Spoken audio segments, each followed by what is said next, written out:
a JD is it does open a lot of doors. It shows you have critical thinking skills. The skills that you learn in law school, those analytical skills that you're just honing and developing during your 3 years there, will really give you a lot of credibility in any industry. You could do all sorts of things with your legal career, because really what we are taught to do is read and apply different statutes and, black letter law. So anything that requires those sorts of analytical skills is really a great market for someone with a JD. What it's really going to hinge on is what other skills that you have. Do you speak another language? Do you have another degree, for example, a CPA or some sort of other applied skill that you can combine with your knowledge of the law? That's going to be the best application of your JD. I have friends who are working in the healthcare field that completed a JD. The sky's the limit.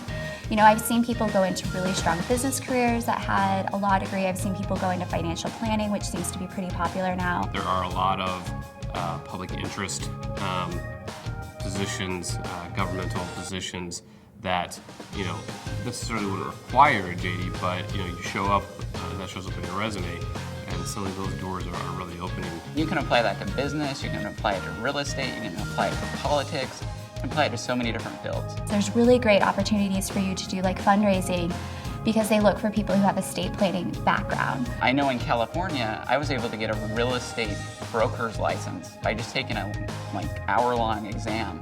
And I was able to run my own brokerage in California because I had a JD.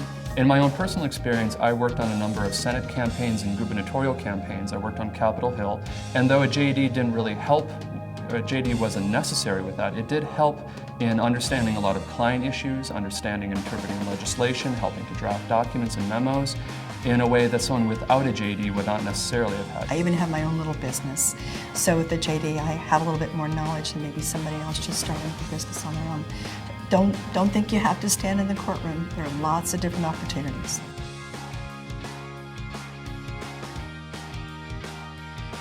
The legal field itself, I think, is actually shrinking in some ways.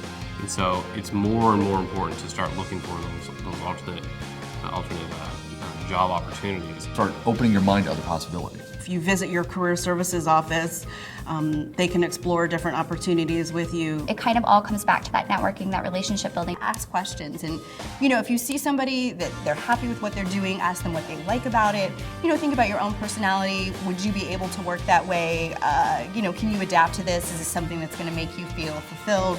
And what do you need to be fulfilled? And what's going to, just make you able to balance your life with your, job. And all of those interactions, all of those personal relationships really come back to play.